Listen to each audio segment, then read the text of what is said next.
வணக்கம். N S vlog channel. இப்போ நம்ம என்எஸ் விளாக் சேனலில் என்ன பார்க்க போகிறோன்னா, அதுக்கு முன்னாடி என்னுடைய சேனல் பார்க்குறவங்க அனைவரும் சப்ஸ்கிரைப் பண்ணிவிட்டு பாருங்கள். அப்போ தாங்க நான் போடுற வீடியோஸ்லாம் 1 by 1 வரும். பார்க்குறவங்க லைக் போட மறந்துடாதீங்க. பக்கத்தில் உள்ள பெல் ஐக்கானையும் டச் பண்ணுங்கள். அப்போ தாங்க நான் போடுற வீடியோஸ் எல்லாம் 1 by 1 வரும். இப்போ வாழ்க்கையில் நிறைய பேர் நமக்கு நிறைய சொல்லி கொடுக்குறாங்க பாடங்கள். அதாவது நாம் பிறந்து வளர்ந்து 5 வயசுக்கெல்லாம் கிராமங்களில் அந்த காலத்தில் 1ஆவதுலேருந்து 5ஆவது வரைக்கும் படிக்க வச்சுட்டு அப்புறம் ஹையர் செகண்டரி ஸ்கூலில் கொண்டு சேர்ப்பாங்க. 6லேருந்து 10th முடித்து அப்புறம் 11th 12th எல்லாம் படித்து அதுக்கு மேற்பட்டு எனி டிகிரி, ஜென்ஸு டிப்ளமா போவாங்க, ஐடிஐ போவாங்க. லேடிஸ்லாம் பிஏ, எம்ஏ, பிஎஸ்சி, எம்எஸ்சி, எம்ஃபீல்டு நிறைய பட்டங்கள் வாங்கிறது, படிச்சுட்டு வேலைக்கு போகிறது. அந்த இதெல்லாம் படிப்பு முடித்த அப்புறம்தான் நமக்கு வேலை கிடைக்கும். ஆனால் இந்த வாழ்க்கைங்கிற பாடத்தில் டிகிரி கொடுக்குறாங்க இல்லையா, அது அவங்க நமக்கு பாடத்தை கற்றுக் கொடுக்க மாட்டாங்க. டிகிரியை கொடுத்துட்டு பாடத்தை எடுப்பாங்க. அது என்னென்ன டிகிரி? நிறைய டிகிரி இருக்குங்க.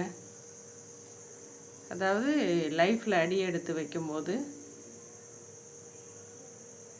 ஏதாவது எதிர்த்து பேசுனாக்கா, மருமகள் மாமியார்கிட்ட, வீட்டில் நாத்தனார்கிட்டலாம் எதிர்த்து பேசுனாக்கா வாயாடி அப்படிங்கிற பட்டம் கொடுப்பாங்க, பட்டி அப்படிங்கிற பட்டம் கொடுப்பாங்க. அதுக்கு மேற்பட்டு 1 year பார்ப்பாங்க. 1 year வரைக்கும் நம்மளை செவனேன்னு விட்டு விடுவாங்க. 1 வருஷம் கழிச்சு குழந்தை இல்லைன்னா எல்லாருக்கிட்டையும் 1 வருஷம் ஆயிடுச்சு, ஒரு வாரிசை காணோம், டாக்டர்கிட்ட போனாலும் போக மாட்டேங்குதுங்க, மலட்டுத்தன்மை இருக்குதுன்னு சொல்லிவிட்டு டாக்டர்கிட்ட போய் காமிங்க அப்படின்னு சொல்லி குழந்தை இல்லை வரடி அப்படிங்கிற பட்டத்தை கொடுப்பாங்க.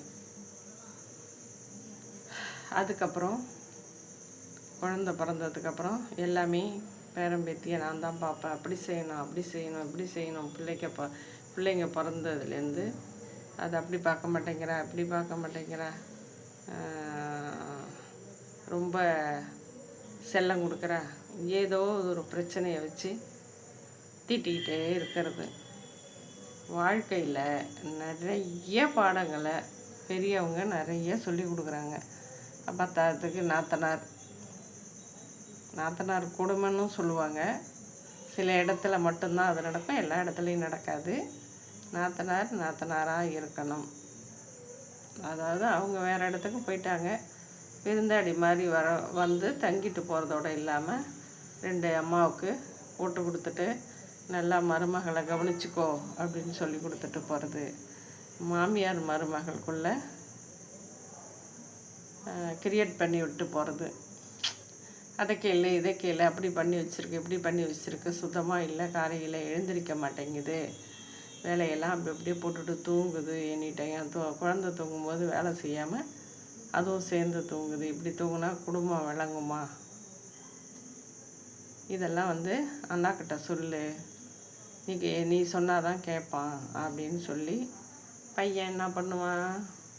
சொன்னதும் மூஞ்ச தூக்கி வச்சுட்டு நம்ம பொண்டாட்டி மேலே குறை சொல்லுது அம்மா அப்படின்ட்டு கோபமாக பதில் சொல்லாமல் கம்முன்னு போயிடுவோம். அந்த மாதிரிலாம் பட்டங்கள் ஒன்றா பட்டி, அடுத்தவங்க வீட்டிலேருந்து வந்த பொண்ணு தானே, நம்ம எப்படி அனுசரித்து போகணும், விட்டு கொடுத்து போகணும், நம்ம பொண்ணாக நினைக்கணும் அப்படிங்கிறதெல்லாம் இல்லாமல் வாயாடி எய்த்து பேசுகிறா, மரியாதை கிடையாது, பெரியவங்க சின்னவங்கன்னு பார்க்காம பட்டுன்னு பேசுகிறா, எது ஒரு வார்த்தை சொன்னாலும் ஏதோ ஒன்று செய்கையில் சரியில்லை செய்கிற வேலைன்னு சொன்னாலும் அதுக்கு வந்து டான்னு விளக்கம் அளிக்கிறா, வாயே மூட மாட்டேங்கிறா, எதுக எடுத்தாலும் படபடன்னு பேசுகிறா. இப்படியெல்லாம் நமக்கு பட்டமளிப்பு விழா கொடுத்துருவாங்க. தெருவில் அதோடு இல்லாமல் தெருவில் பக்கத்து வீட்டிலலாம் போயிட்டு அது எங்கே தூங்கிட்டே கிடக்கு, குழந்த கத்துற சத்தம் கூட கேட்கல, நான் தான் தூக்கி வச்சுட்டு வாயப்படுத்திகிட்டு இருந்தேன். அதுக்கப்புறமா தான் எழுந்து வந்தேன். காலைல எழுந்தால் தானே வேலை முடியும், கிடுகிடுன்னு நான் தான் எல்லாம் செய்ய வேண்டியதாக இருக்குது. குழந்தையும் நானே பார்க்க வேண்டியதாக இருக்குது. குழந்தை இருக்குன்னா அதுக்கு தகுந்த மாதிரி வேலையை பார்க்கணும், அது சுறுசுறுப்பு இல்லை. இதெல்லாம் எல்லார் வீட்லேயும் போய் கதையாக சொல்லிவிட்டு, இதில் வந்து நல்லவங்க யார் கெட்டவங்க யாருன்னு தெரியாது இல்லையா. அவங்க என்ன பண்ணுவாங்க, இவங்களையும் கிள்ளி விடுவாங்க, அவங்களையும் கிள்ளி விடுவாங்க. ஏம்மான்னு காலையிலே எழுந்திரிக்க மாட்டேங்கிறியா, அவங்க மாமியார் ஒரே புலம்பல். காலையில் எழுந்திரிச்சி குழந்தையெல்லாம் வந்து ஃப்ரெஷ்ஷப் ஆக்கி விட்டுட்டு நீ அப்புறம் வேலையை பார்க்கலாம்ல, அது ஈரத்தோடு கிடந்துச்சான், நீ கவனிக்கலையா, பேரன் தண்ணியிலே ஊறிக்கிட்டுருக்கான்னு சொல்லிட்டு புலம்புறாங்க. சீக்கிரமாக காலிலேருந்து எழுந்துச்சா என்னம்மான்னு பக்கத்து வீட்டம்மா கேட்கும். உடனே மருமகள் மூஞ்சை தூக்கி வச்சுட்டு என்னான்னு தெரியல, நல்லா தான் இருந்தா, திடீர்னு மூஞ்சை தூக்கி வச்சுட்டு உம்முன்னு போகிறா வரா அப்படின்னு அந்த அம்மாவுக்கு ஒரு வருத்தம் வரும். இதெல்லாம் குடும்பத்தில் இந்த கல்யாணம் ஆனதுக்கப்புறம் டிகிரியாக டிப்ளமோ, பிஇ டிப்ளமோ எல்லா டிப்ளமோவும் கல்யாணம் ஆனதுக்கப்புறம் மாமியாருங்க, நாத்தனாருங்க, இன்னும் யார் இருக்காங்களோ குட்டி பசங்க எல்லாருமே நமக்கு ஒரு எதிரி மாதிரி பார்த்துட்டு, எதிரி மாதிரி டீல் பண்ணிக்கிட்டு, நம்ம என்ன தான் நெருக்கமாக இருந்து அவங்க கூட பாசமாக இருந்து புரிஞ்சு அவங்களுக்கு என்னென்ன தேவைகளை பூர்த்தி செஞ்சாலும் அவங்களுக்கு திருப்திப்படாது. இன்னொரு இடத்துலேருந்து வந்த பொண்ணு தானே, நம்ம வீட்டில் எப்படி உரிமை எடுத்துக்கலாம் அப்படிங்கிற தாட்டிலையே போயிட்டுருக்கோம், சண்டையாகவே போயிட்டுருக்கோம். சில பேர் இருக்காங்க, நல்லவங்களும் இருக்காங்க, அனுசரித்து போகிறவங்களும் இருக்காங்க. இல்லாதவங்களுக்கு தான் நான் சொல்கிறேன், அந்த மாதிரி நடத்தக்கூடாது. நம்ம வீட்டுக்கு வந்த பொண்ணு நம்ம பொண்ணு மாதிரி தான். உங்கள் பொண்ணை எப்படி பார்ப்பீங்களோ அதேமாரி தான் மருமகளையும் பார்க்கணும். அப்புறம் அந்த பொண்ணுமே அப்புறம் உங்கள் கூட அம்மா மாரி பழக ஆரம்பிச்சிடும். விட்டு கொடுத்து போயிட்டோன்னு வச்சுக்கோங்களேன், எந்த பிரச்சனையுமே கிடையாது. நம்ம ஒரு பிரச்சனையை ஏமா இப்படி பண்ணினேன், இது மாதிரி நாளைக்கு செய்யாதம்மா அப்படின்னு 2 வார்த்தை சொல்லிவிட்டு போய் அக்கம் பக்கத்துலலாம் சொல்லாமல் அந்த டயத்தோடு மறந்துட்டோன்னு வச்சுங்களேன், பிரச்சனை அதோடு முடிஞ்சிடும். நம்ம பையன்கிட்ட சொல்லி, பக்கத்து வீட்டில் சொல்லி, அந்த பொண்ணு காதில் விடுற மாதிரி, ஏன் இதை என்கிட்ட நேராக கேட்கலாம்ல, நீங்கள் ஏன் அவங்க வீட்டில் சொன்னீங்கன்னு இது கேட்க,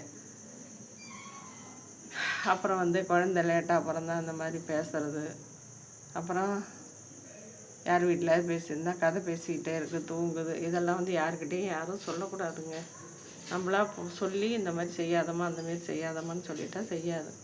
ஆனால் சில பேர் வந்து அதை குறைகளாகவே தான் செய்யணும், குறைகளாகவே தான் பேசணும் அப்படின்னு சொல்லிட்டு வாழ்க்கையில் பாடத்தை கிளாஸை எடுக்க ஆரம்பிச்சிடுறாங்க. அதாவது பாஸ் பண்ணுறது முன்னாடியே பாஸ் பண்ணிவிடுவோம். மலடிங்கிற பட்டம், வாயாடிங்கிற பட்டமெல்லாம் டிகிரிக்கான அந்தஸ்தை கொடுத்துட்டு அதுக்கப்புறம் படத்தை எடுப்பாங்க. படித்து பட்டத்தை வாங்குகிறோம். இந்த வாழ்க்கை பட்டம் மட்டும் டிகிரியை கொடுத்துட்டு, பட்டத்தை கொடுத்துட்டு தான் நமக்கு அனுபவங்கள் வரும், பாடத்தினுடைய அனுபவங்கள்.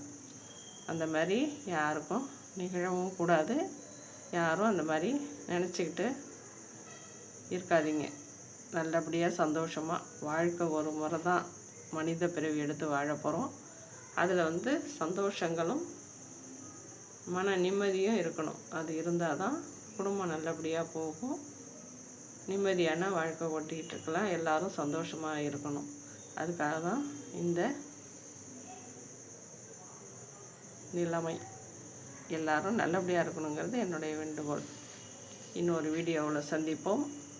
மறுபடியும் சொல்கிறேன், என்எஸ் விளாக் சேனலுக்கு ஆதரவு கொடுங்கள். என்எஸ் விளாக் சேனலை எல்லோரும் சப்ஸ்கிரைப் பண்ணிக்கோங்க. இன்னொரு வீடியோவில் சந்திப்போம்.